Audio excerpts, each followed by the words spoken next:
यहाँ पे left hand से, उसके बाद राइट हैंड से रिकाब को इस तरह से पकड़ो, उसके बाद रियर एज को पकड़ो राइट हैंड से, उसके बाद ये माउंट हो गया, उसके बाद रिकाब को पकड़ो इस तरह से, ये आप लोग माउंट हो गए। उसके बाद रास पकड़ने का तरीका इधर देखो सीधा, ये जो आपके राइट हैंड है, राइट हैंड का जो 3 उंगली है, 3 उंगली से रास के अंदर डालो, फिर मुट्ठी को सीधा करो। उसके बाद सेम ऐसे यहाँ पे लेफ्ट हैंड से तीनों उंगली को रास के अंदर डालना, मुट्ठी को सीधा करके थंब से लॉक कर दिया। ये हो गया रास पकड़ने का तरीका। इसके बाद में आता है घोड़े को किस तरह से घोड़े को बैठा जाता है यहाँ पे, मतलब दुरुस्त बैठक।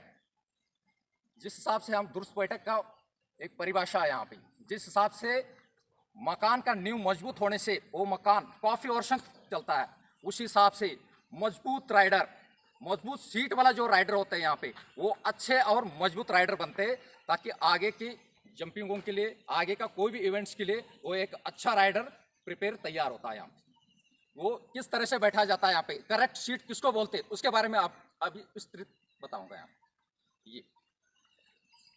ये बेल्ट से लेके ऊपर वाला बदन को बिल्कुल लूज और बिल्कुल ढीला रखो। यहाँ पे कंधा हो गया आपको चौरस होना चाहिए, ऐसा कर सुकड़ा हुआ नहीं होना चाहिए। यहाँ पे कंधा चौरस और कंधे से लेके कोहनी तक बदन के साथ लगा हुआ, कोहनी से लेके गलाई तक पानी डलाने का पोषण होना चाहिए। ऐसा करोगे तो पानी डला नहीं होगा, ये ऐसा करे पानी डला। ये हो गए खड़ी मुट्ठी, खड़ी मुट्ठी, ये गोल कलाई, इस तरह से गोल कलाई होना चाहिए। दोनों रेन के बीच में 6 इंच का दूरी होना चाहिए, यानी कि रेन को ऐसा नहीं खोलना यहाँ पे, ना ऊपर उठाना है। यहाँ पे रेन बिल्कुल कंबल के साथ टच, और दोनों रेन के बीच में 6 इंच का दूरी होना बहुत जरूरी है। घोड़े के मुंह के साथ रास का कांटेक्ट होना चाहिए, जब घोड़ा मांगता है रास को देना, और लेन देन भी होना चाहिए यहाँ पे। उसके बाद में आ गया बेल्ट से लेके नीचे का पोजीशन। बेल्ट से लेके नीचे वाला पोजीशन में आता है रान। रान जो है पल्लड़ के साथ, इसको बोलते हैं पल्लड़, इंग्लिश के अंदर फ्लैप। पल्लड़ के साथ ये जो रान जो है चिपका होगा, नरमी और मजबूती के साथ।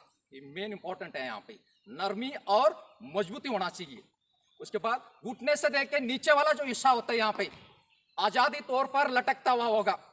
और उसके बाद पैरों का पोजीशन हिल डाउन और टोप की पोजीशन होगा। रिकाब बिल्कुल टो पे पहनना है और हील को डाउन रखना, टो को अप का पोजीशन में रखना। बूट का वेट रिकाब दीवार के अंदर की तरफ होगा, ताकि आपका जो वेट होगा, वेट का से आप ग्रिप और भी मजबूत हो सकता है। ये हो गए दुरुस्त बैठक।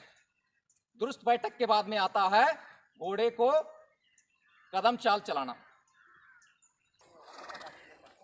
इसके बारे में आपको नेक्स्ट बताऊंगा आपको मदद के बारे में, यानी कि एड्स।